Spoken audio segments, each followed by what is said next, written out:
언제부터였는지 정확히 기억은 나지 않습니다. 제 마음 한켠에 알 수 없는 무게가 조금씩 자리 잡기 시작한 게 말이죠.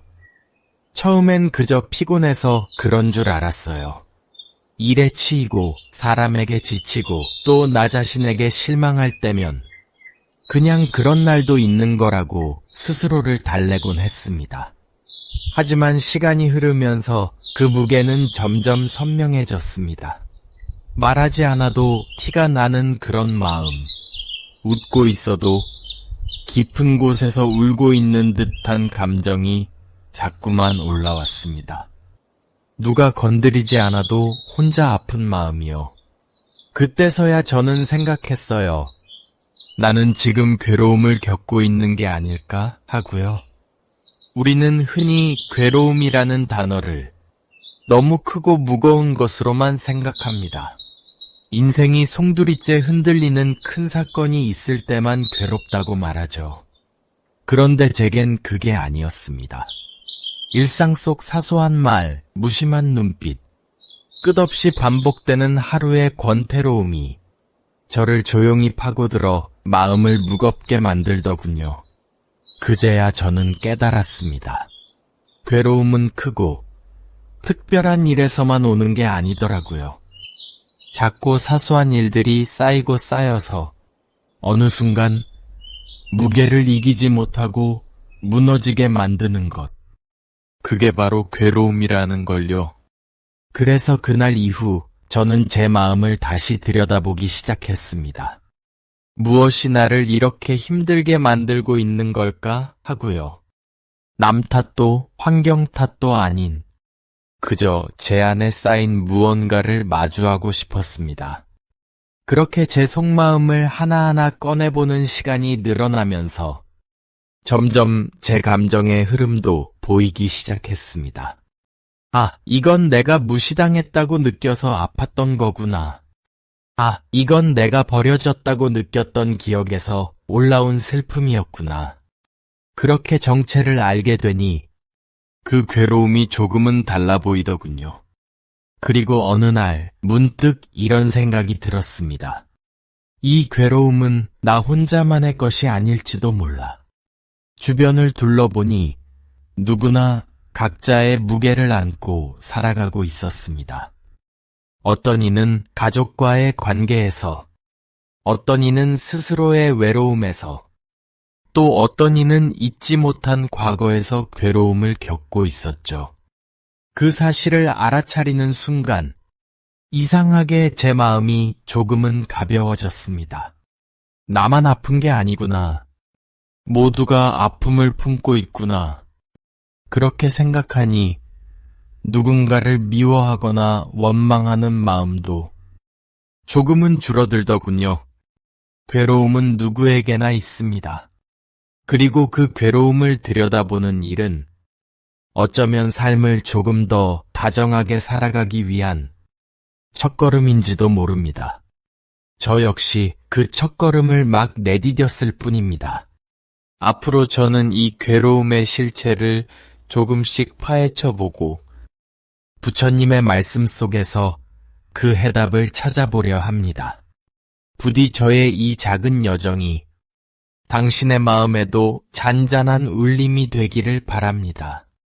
그렇게 제 마음을 들여다보며 괴로움이라는 감정을 조금씩 인식하고 나니 문득 떠오른 말이 하나 있었습니다. 바로 고였습니다. 어릴 적 절에 따라가면 스님들께서 자주 하시던 말, 그리고 어렴풋이 알고 있었던 부처님의 첫 번째 가르침, 삶은 고다라는 말씀 말입니다. 예전엔 그 말이 무척 부정적으로 느껴졌습니다. 삶이 괴로움이라는 말이 왜 이리도 냉정하게 들렸는지 모릅니다. 하지만 이제는 조금 다르게 다가옵니다. 저도 그 괴로움을 직접 경험해본 사람으로서 어쩌면 부처님은 삶을 비관하신 게 아니라 그 괴로움을 바로 보라고 말씀하신 것 아닐까 싶습니다. 삶은 기쁘기도 하지만 동시에 아프기도 합니다. 사랑하는 사람과의 헤어짐, 이루지 못한 꿈, 내 뜻대로 되지 않는 몸과 마음. 살아있다는 건 그런 괴로움을 감수해야 한다는 뜻이기도 하죠. 그것을 부처님은 단지 인정하신 겁니다. 삶은 본래 괴로운 것이다. 그래서 그 괴로움을 정확히 알아야 한다고요. 그 가르침을 처음 제대로 접했을 때 솔직히 마음 한켠이 저릿해졌습니다. 마치 누군가 제 속마음을 꿰뚫어 본 것처럼 말이에요. 아무에게도 말하지 못했던 아픔들, 애써 덮어두었던 상처들을 부처님은 조용히 꺼내어 들여다보게 하셨습니다. 고성제, 괴로움에 대한 진리. 그것은 삶의 고통이 특별한 누구의 것이 아니라 모두가 겪는 근본적인 문제임을 말합니다. 그리고 그 괴로움을 피하려 하지 말고 정면으로 바라보라는 뜻이 담겨 있습니다. 마치 어두운 방 안에 촛불 하나를 켜듯 괴로움을 마주하는 순간 마음속의 무지가 조금씩 물러나는 것이죠. 저는 그 가르침이 무척 따뜻하게 느껴졌습니다. 괴로움을 감추거나 부끄러워하지 말고 그것을 안고 살아가는 것이 삶이라는 부처님의 말씀이 말이죠. 그 순간부터 저는 제 아픔을 감추지 않기로 결심했습니다. 아프면 아프다고 인정하고 속상하면 속상하다고 받아들이는 것. 그것이 곧 치유의 시작이었습니다. 요즘은 누군가 제게 삶이 왜 이렇게 힘드냐고 물으면 이렇게 답하곤 합니다. 네, 삶은 괴로워요. 하지만 괴로움을 아는 것만으로도 우리는 조금 더 자유로워질 수 있어요. 이건 단지 철학적인 위로가 아닙니다. 저에게는 아주 실제적인 위안이 되었거든요. 부처님의 말씀은 우리에게 정답을 강요하지 않습니다. 대신 당신의 고통을 보세요. 그리고 그 안에 숨어있는 진실을 마주하세요. 라고 조용히 권유합니다. 그 가르침 앞에서 우리는 고개를 숙일 수밖에 없습니다. 너무나 깊고 너무나 인간적인 말씀이기 때문입니다. 이제 저는 제 삶의 고통이 부끄러운 것이 아니라는 걸 압니다. 오히려 그것은 저를 인간답게 만들어주는 과정입니다. 그 과정을 지나면서 저는 조금씩, 아주 조금씩이나마 스스로에게 더 따뜻해지고 있습니다. 그리고 그 따뜻함이 언젠가는 다른 이에게 전해질 수 있기를 바라며 오늘도 괴로움과 함께 살아갑니다. 부처님의 첫 번째 진리를 마음에 새기며 조용히 제 마음을 쓰다듬어 봅니다. 괴로움이 삶의 본질이라는 걸 받아들이기 시작하면서 제 안에는 또 다른 질문이 생겼습니다. 그렇다면 우리는 왜 그토록 괴로움에 매이는 걸까? 살아가다 보면 누군가는 사랑 때문에, 누군가는 자존심 때문에, 또 누군가는 돈이나 성공 때문에 괴로워합니다. 그런데 그 모든 고통의 뿌리를 파고들다 보면 결국은 집착이라는 한 단어에 닿게 됩니다. 저 역시 그랬습니다.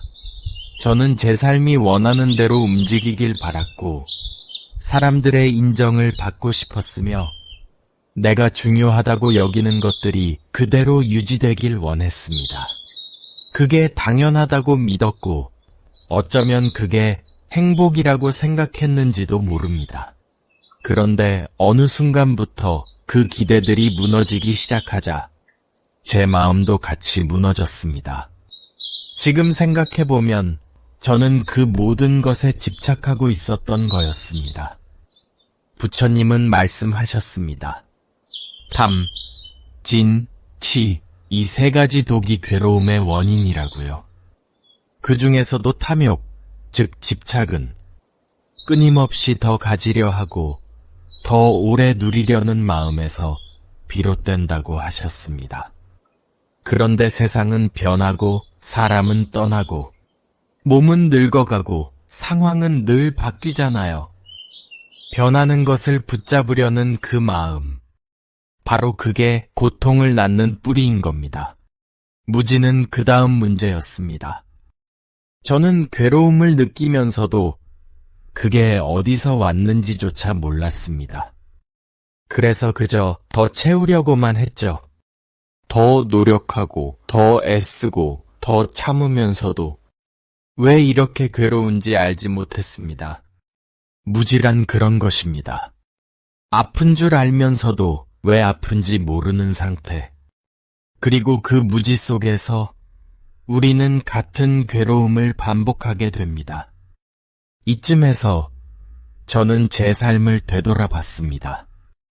왜 그토록 성공이라는 이름에 집착했는지, 왜 다른 사람들의 말에 쉽게 상처받았는지, 왜 그 사람의 떠남을 그렇게 받아들이지 못했는지, 하나하나 생각해보니 결국은 내가 그 모든 것들을 붙잡고 있었기 때문이더군요. 손에 쥐고 있던 걸 내려놓지 못한 채 계속 움켜쥐고 있었기에 손이 아픈 건 당연한 일이었습니다. 그제야 조금씩 이해하게 됐습니다.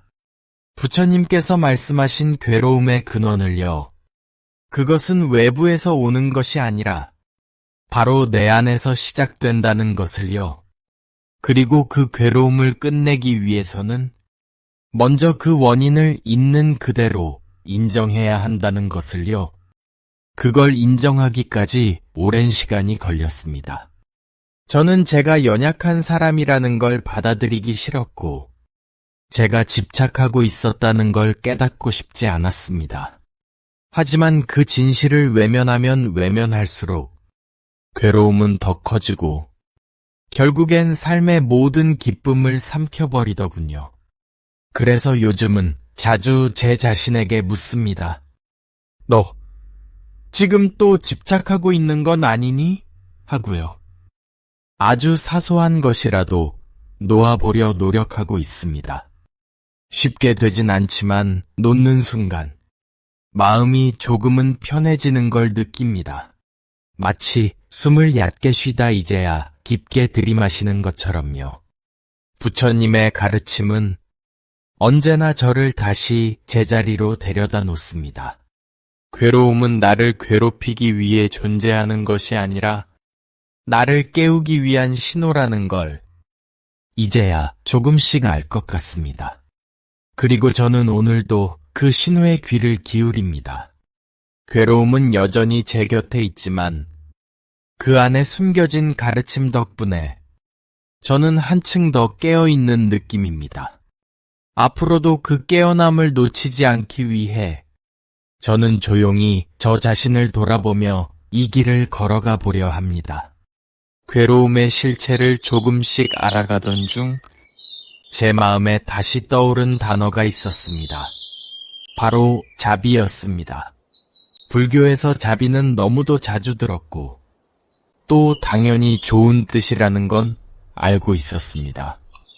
하지만 저는 그동안 자비를 어쩐지 거창한 덕목 정도로만 여겼던 것 같습니다. 뭔가 큰 인물이나 성인만이 베풀 수 있는 멀고도 위대한 그런 감정처럼 말이죠.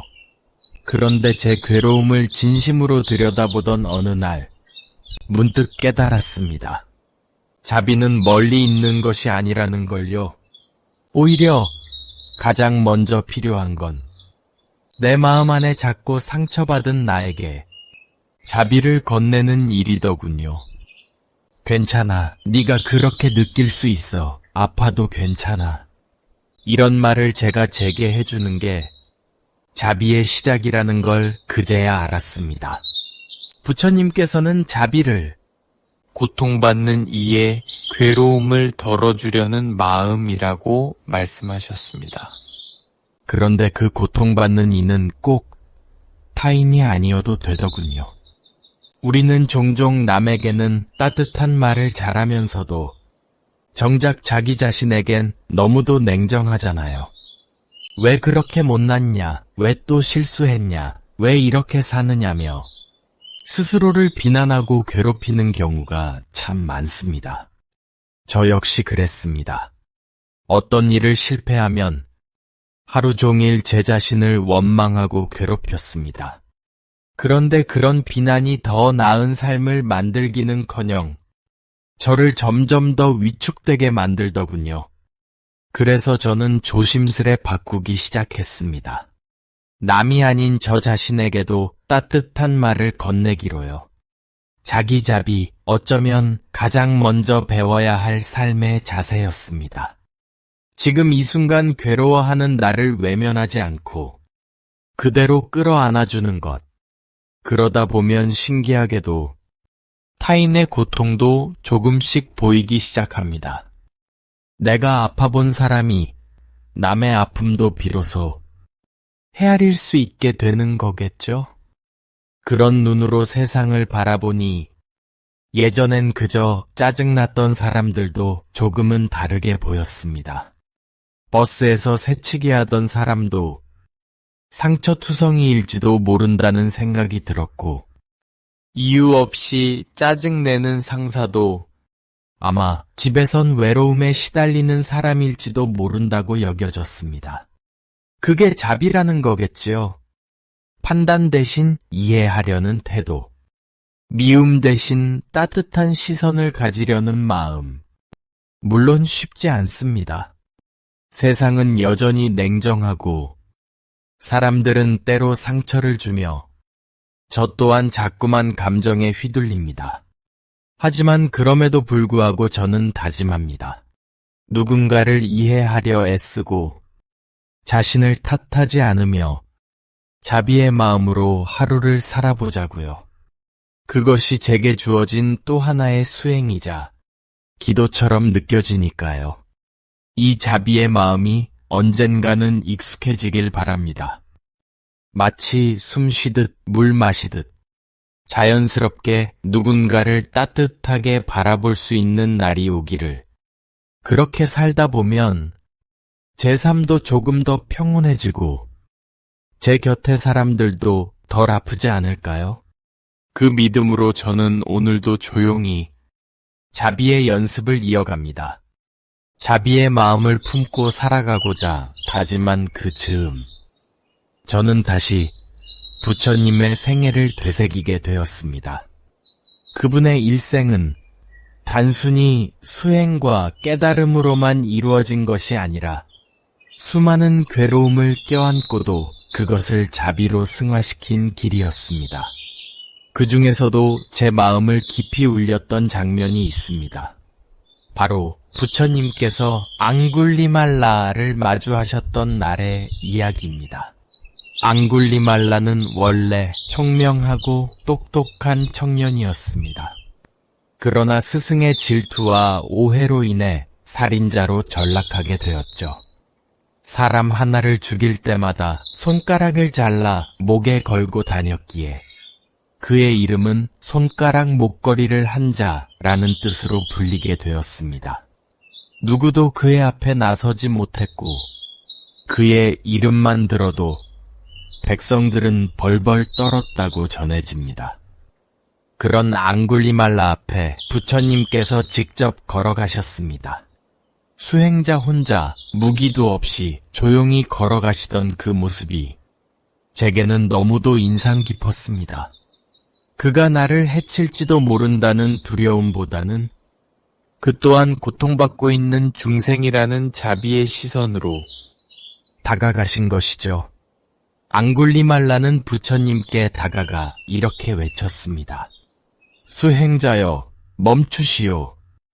그런데 부처님께서는 조용히 미소를 머금은 채 말씀하셨습니다.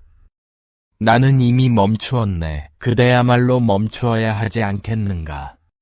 그 말 한마디에 앙굴리말라는 자신의 삶을 되돌아보게 되었고 결국 부처님의 제자가 되어 진심으로 참회하며 살아갑니다.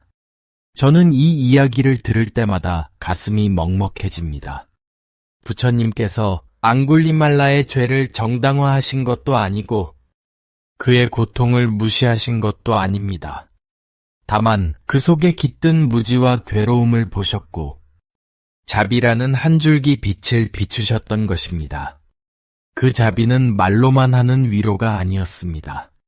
두려움과 판단을 넘어선 존재 전체를 품는 시선이었죠. 그런 자비 앞에서 가장 흉포했던 살인자도 눈물을 흘리며 무릎을 꿇은 겁니다. 자비는 그렇게 사람의 운명을 바꾸는 힘을 가지고 있었습니다. 그 뒤로 저는 생각하게 되었습니다. 과연 내 눈엔 어떤 이들이 앙굴리말라로 보일까? 미움의 대상, 두려움의 대상, 외면하고 싶은 누군가. 하지만 혹시 그들 또한 자기 삶의 괴로움에 짓눌려 그런 모습이 된 건 아닐까? 그런 시선을 갖게 된 것만으로도 제 마음은 전과는 많이 달라졌습니다.